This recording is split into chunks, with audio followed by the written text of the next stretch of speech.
Rasul, it's good to have you with us. Thanks for joining us. Absolutely. Yeah, why don't you tell me a little bit about what you're doing right now in your ministry? Sure. So I'm on staff with crew with the millennial team in New York City. So we get to help millennials figure out how to live out their faith on their jobs, just as they do life in their neighborhoods, especially in a place like New York, where that could be a bit challenging. So I do that, and I also am a teaching pastor at the Bridge Church in New York City in Brooklyn. Okay, how long have you been doing that? 2.5 years. Okay. Yeah, it's been quite an adjustment to the city, but it's a great place to live, to work, to do ministry. So I'm enjoying it. Yeah, New York City is like the ultimate city. Where were you before that? Indiana. Indiana. So very similar. Yeah, quite an adjustment. Yeah, well, that's cool. Well, recently I heard you tell a story about a woman named Elizabeth Eckford. Yes. Can you tell us a little bit about her story and her first day of school? Sure. So Elizabeth Eckford was going to her first day in a new high school, September 4th, 1957. She that morning got up and, just like many of us that first day of high school, trying to figure out what you're going to wear, are the teachers and my fellow classmates going to like me, that kind of thing. But there was something unique about this particular day. Okay. She was one of what would later be known as the Little Rock Nine, who were going to desegregate Little Rock Central High School. Okay. This was one of the first attempts to do this in the South after the Brown versus Board of Education. Now, because her family didn't have a phone, she wasn't aware of the fact that the other 8 students had decided not to go that day in light of just a lot of hearing about some unrest and some angry protests that were going to be, waiting for them at the school. And in fact, that there were going to be troops and all that. Well, she didn't get that memo. So when she went, it was her by herself. Only one, no parents. And, she's surrounded by an angry mob who are shouting things at her like, go back to Africa, we don't want you here, all sorts of racial slurs at her.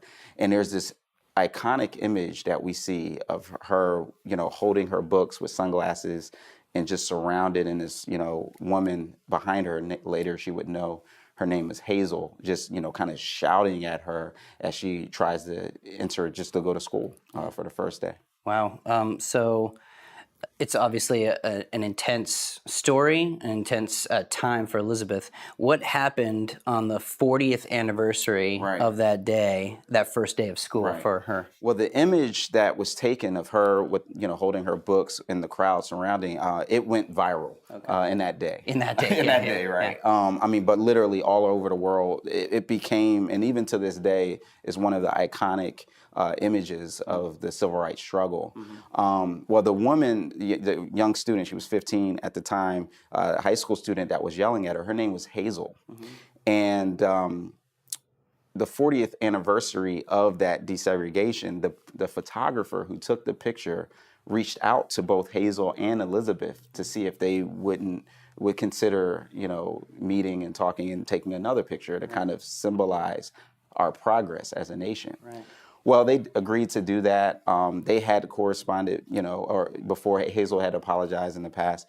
But this was the first time that they really met and talked in any depth. And it started a 2-year friendship that, just seemed to be symbolic of, the way that we could move forward as a nation in terms of some of the healing that needed to happen. Yeah, that's interesting. So you tell this story. It's obviously a powerful one. Mm-hmm. What does this story have to say to people who follow Jesus? How can that connect there? Yeah, well, the amazing thing is, one, the gospel both anticipates and responds to tension and racial division. We see from the very beginning that, the vision that Jesus says, even in, Acts 1:8, when he says, you'll be my witnesses in Jerusalem, in Judea, and Samaria, to the othermost parts of the world. Those were categories of how people felt themselves as different, right? The Jews and the Samaritans, the Gentiles. And so the picture that we get in the New Testament is that one of the great reveals that we see in the book of Acts is that all of what the church is supposed to be is about how do we come together in spite of our differences and be able to move forward. And how does the gospel speak to some of the injustices that are in our world that we have to speak to for us to come together? And so that story of even just, two people, one who is very much impacted and even hurt and offended by the actions of the other who felt shame, Hazel, about what she did, for them to be able to come together was a great picture of what could be if we were to do the same thing in our individual and collective efforts. Right, we pay attention. So what? This is obviously an important topic. What is the problem that you personally see in the Christian church, recognizing a need to have racial unity? Yeah, it's a great question. In the book Divided by Faith, which I would definitely recommend for anybody who's trying to understand and kind of move forward. But in the book, they actually had this startling statistic. They noticed that when they surveyed African American Bible-believing Christians, over 56% said that race issues and discrimination were a major problem in our country. When they surveyed white Bible-believing Christians, the number was down to 16%. So 40% difference. 40% difference, which in statistics is a huge difference. And so the book kind of unpacks and explains why. And one of the main issues is that we tend to see things from our own perspective and without a historical context, right? So, we see, and, we could celebrate, King Holiday and go, oh man, we've come so far, but without actually, understanding the full depth of the problem. But first is just even acknowledges they're a problem, so when you can't even have agreement on that, you can't even move forward with how to solve the problem that some are saying doesn't even exist. Yeah, it's not there. Yeah, okay. So how does, specifically as Bible-believing Christians, how does the gospel speak to these issues? Yeah, well, the cool thing is, like as I mentioned, the gospel anticipates and responds to this division. And we see that very early throughout the early church in the book of Acts. One story in particular really stands out to me in Acts chapter 6, right? So this is just, in the very early stages of the church. The chapter begins by just making a basic statement. It says, a complaint arose among the Hellenistic Jews toward the Hebraic Jews because their widows were being neglected in the daily distribution. So what they're saying is the problem. Okay, so at that point, the church was taking care of widows because they had no means for which to take care of themselves. They couldn't get a job and things like that. And so they were providing food and resources. Now, Hellenistic Jews, that meant that they were from the Greek world. They were dispersed from all over, which meant that they didn't speak Hebrew like the Israeli, the Jews from Israel. They spoke Greek. They looked different. Their customs were different. Their experiences were different. We're not told exactly why those widows were neglected. We just are told that they were, and that it was a complaint that arose. Okay. The fascinating thing is what happens. The disciples, who themselves were Hebraic Jews, right? So they are part of the category of the leadership that is essentially being criticized. Mm-hmm. They gather the people together, and they listen to the complaints. And as a result of listening to the complaints, they come up with a solution. Their solution is to empower leaders to actually distribute the distribution fairly and evenly across the board. The fascinating thing is when it lists the names, sometimes you read like a list of names in the Bible, it can just, you kind of eye roll and get tired. Right. But this time it's important because all of the names are Greek and Roman names, right? So it's clear that they select Hellenistic Jews to do this. And it says that this pleased the whole congregation. Mm-hmm. And as a result of that, the gospel, it says, spread further. And in fact, Acts chapter 6 is really the turning point where you see Stephen, the first one who's martyred, is one of the one of the ones that are chosen to do the distribution. And the very next chapter, you see his ministry unfold, and and then the church grow from there. So it's a gospel issue, one, because it was how unity was able to happen when they dealt not just with an individual issue, but with a structural problem. Okay. But then two, because once they did that, it unleashed people who previously were maybe being overlooked from leadership. Yeah, it's fascinating. Interesting to view scripture that way, looking at it intentionally instead of just the story, like you say, like even running past the names and kind of rolling your eyes, that kind of stuff. So, how can that relate to us today? What steps can we take today? Yeah. Well, I think there's three, important steps. The first is just to do what the disciples did. They listened to the complaints. And oftentimes when someone has a complaint, we can become very defensive and feel like, okay, I'm personally being attacked. And so I want to respond and tell why this thing isn't happening. So instead, they didn't say, you know what, privilege doesn't exist. What are you talking about? As Hebrews, we're being persecuted just the same. No, they listened and they said, oh, okay, I can see why this is a problem. The next thing they did is they led by example. They led by example by actually empowering people to respond and to say, hey, this is what we think the solution should be. We need to have some people that can relate and communicate to our needs. And then the third thing they did is they let go. They let go of their own power, their own, voice, to give other people a voice to be able to speak into it. Because for these guys to be selected to do the distribution, that meant somebody had to be unselected. Yeah. You know what I mean, to do it. And but when they did those three things, it says it pleased the whole congregation, and the word of God spread as a result. And so I think those are three important steps that we can take to just model what that is: to listen, to lead by example, and then to let go. Yeah, that's fantastic. So you're talking about some of the steps we could take by listening, leading by example, and then letting go of some of our power. What have been some of your personal experiences where you expected things to be a little bit better amongst the Christian circles that maybe perhaps were not in a surprising or maybe a common way? Yeah, well, one thing I remember just when I was in college, and I was just, I went to a predominantly white institution and was like, hey, I'm just going to enjoy college. I'm just excited about things. I chose to live in a dorm that the focus was African American culture and literature, which, in light of the fact that those were things I never learned about, just in history in school and class, it was just a big gap. I chose to live there, and just kind of, they had a lot of different programs and speakers that would come in. Okay.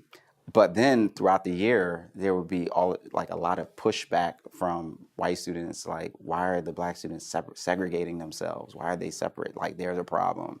And we oftentimes found that we had to defend, just the desire to, just learn and connect with ourselves in a culture that was relating and relevant to us. Mm-hmm. And I think that that's something that when people are not aware of their own cultural background, it makes it feel like you're doing something extra when you're actually just living out, who you are. And so I think that can oftentimes happen even when we get together, and, the different music that's being selected, or the different communicators, or even the topics. All of these things are things that are informed by our cultural background and our backdrop. And so what has been helpful and what's been encouraging is when, there have been people who have decided to learn. And that's been the biggest thing, is that, we live in an era where you could literally Google just about anything. Yeah. And become, very well versed on the topic. Mm-hmm. And so there really isn't a reason why someone wouldn't be more aware of, the different things that are going on, the history. And so, but it's been really encouraging when, I've shared Divided by Faith. I got a text actually today from somebody I was talking to, and they said, hey, I just ordered the book. I recommended a podcast, and they're like, hey, I'm going to check that out. And so those type of things of just being able to listen, and then also advocate and push back on things that are said out of or done out of ignorance. Those are things that have really been meaningful to me, because I know that it's a risk involved, and it's uncomfortable to kind of, with friends, with family, someone says something at a dinner table that is, insensitive, or that's just, a stereotype, and pushing back against those things. That can be difficult to do, but it's something that it speaks volumes. It says the gospel. It demonstrates the gospel in a way of what it means. This is what Paul did when you have the guy who's the Pharisee of Pharisees, the most, religiously observant guy on the planet, who's persecuting Christians because they seem to be relaxing the law. And then when he meets Jesus, now he's the foremost advocate for the very group of people that he was repulsed by, the Gentiles. And now he's speaking up. And when there's attempts to limit their freedom, he's fighting against that. And so that kind of advocacy and it's the same thing that we see in Acts chapter 6. They didn't just go, oh, I'm sorry, that's a shame that your widows are being neglected. They say, hey, what do we do about it? How do we fix this? And those type of things are really encouraging. So you tell us this story about Elizabeth Eckford and Hazel who connect, and it seems like a great story, it ends there. Tell us a little bit more about the rest of the story. Unfortunately, that's not the end of the story. In interviews after that, Elizabeth shared that their friendship only lasted about 2.5 years. Because what would happen is, over time, as they would do interviews or they would talk to each other, Hazel would reinterpret history to not feel so bad. So she would say things like, I kind of have amnesia. I don't really remember what happened or what I did, or, hey, this one moment doesn't define who I am, so let's not talk about it anymore. And so in a sense of trying to create this comfort level with herself, she ended up diminishing Elizabeth's pain in her story. And Elizabeth had a very powerful thing to say about that. She said, the only way that we can move toward racial reconciliation is by understanding our shared past and our shared pain and experiences. We have to go there if we want to move forward. And that's the same thing that's true in our present circumstances. And so, they, at this point, they're estranged still because there was a refusal to continue to press in to kind of that hard issue. So when you were quoting Elizabeth and what she was saying about her connection to Hazel, you used the term racial reconciliation. Why don't you talk a little bit about what that means and why maybe it might be not the appropriate term to use? Yeah, no, that's a great question. So, and I think part of it is it means something different to different people. In that same way that we saw that 56% to 16% difference in terms of if, race and racism was even a problem. So unfortunately, for many people, what racial reconciliation has come to mean is, hey, for some weird reason, we have differences and separation. So let's just put people together and kind of, can we all get along and just kind of learn from experiences, kind of laugh about how our music styles are different, and then kind of keep it moving. And that's really not sufficient to really move forward toward unity and healing. It's much like in the case of Elizabeth and Hazel, we have to get to a place where we're not just talking about differences for the sake, but we're talking about a shared past of pain, of privilege, of disadvantage, of people being marginalized. And so in that sense, some people even say, really, racial reconciliation is a misnomer because there was never conciliation in the first place. Like there's always been a strife and a difference. So what we're trying to do is actually have racial conciliation and try to bring together that which had never been together. And so I think from a spiritual standpoint, we have the answer in terms of understanding that we have a shared, ancestry and unity in Christ. And so that's able to move forward. But in order to do that, we have to get to a place where we are able to recognize the legacy and the impact of things that happened in the past in terms of how do we move forward, right? Like if someone had been abused, by a parent or a loved one, we wouldn't just say, okay, well, let's just get to the table and talk about our shared differences. Like we'd have to talk about that painful past and deal with those things, and also recognize how those things continue to impact us today in terms of creating the inequalities that we see. And so in Divided by Faith, one main way that they talk about is to realize that we can't just look at it from an individual individualistic lens. We also have to look at the structural inequalities that exist. Corporately. Yeah, and look at corporate, realities of what relates to race and ethnicity. And once we see those two things together, then we can understand that there's still challenges that we face. There's still inequalities that are real in our world, even as it relates to education and other issues, that we have to be able to understand and embrace those things so that we can hear those things, hear those complaints, and then have a proper response. Yeah, I think in today's culture, it's problematic with thinking as groups because everything is so individualistic. Right. Yeah. Would you say that the differences in terms of the lines of people who are majority culture and minority culture, do they think about those things differently, individualistically? Absolutely. Yeah, there's a great Christian scholar. His name is Dr. Carl Ellis. And he talks about the A side and the B side of the gospel. And the A side he talks about is basically what he calls is the epistemological side, which is a big word to just say, how do we know things, right? How do we know about God? Theology, right teaching, understanding. But then he said there's a B side of the gospel that relates to ethics. And the ethics is, how do we live in light of those truths? Mm-hmm. Well, when one is in the majority culture or a dominant culture, the system of how the world works, how society works for that person. And so they can think in a very individualistic lens to just go, hey, it's about my salvation. It's about me walking with Jesus. It's about, individual. But when one is in a marginalized space, then you understand that the system doesn't work for you. Yeah. And so you're desiring for Jesus not only to save the soul, but to also redeem the culture to make it so that there's space for me. So for example, it was years before I realized that Band-Aids were supposed to be flesh colored. I just thought somebody just randomly picked a color and just said, oh, this is a cool color for a Band-Aid. Right. You know what I mean? And then I started to realize, oh wait, that's supposed to actually look like somebody, but it didn't look like me.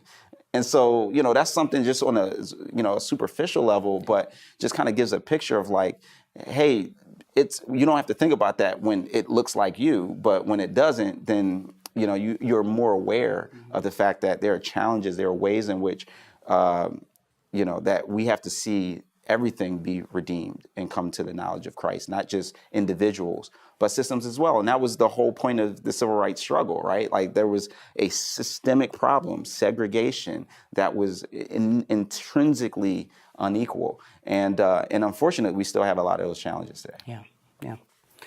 So I would imagine that our students, our audiences are in very different places, depending on their history, where they come from, and what culture they are. When it comes to racial unity. What encourages you as you think about our students, what they're learning in the future? Yeah, I'm very encouraged when I think about the conversations that we're having as staff and crew, and then also the conversations that I engage with students when I have these, when I bring these topics up and when I teach. We were, just recently at a conference, and students were just coming up to me and just talking to me like, hey, I want to learn, I want to understand how we can bridge these gaps. And so I'm encouraged by the desire that there is to create a space where everybody is welcome and at the table. And also more of a willingness to be able to be self-aware, because we all come with a cultural paradigm and baggage, you could even say, that comes with that. The challenge is when we're not even aware of our own paradigm. We just think of it as normal and others as unique. But when we start to realize, hey, I'm coming from a unique perspective too, what is informing that perspective, and what is even my, history? Even something as simple as Ancestry.com, is even helpful. When people are starting to look at their family tree and realize I'm not just white, I'm English, I'm Irish, and all of these things, that is helpful for people to understand what is behind a lot of their even cultural, norms and values. But we have to do that from a historical standpoint when we look in our country too, and see what's behind some of the inequalities that we experience. Yeah. Rasul, thank you so much for talking with us about this and exploring some of these topics that we maybe just ignore or don't realize are things that we need to be thinking about as believers and engaging with and pressing in. So thanks for being with us. Thanks for having me. Yeah.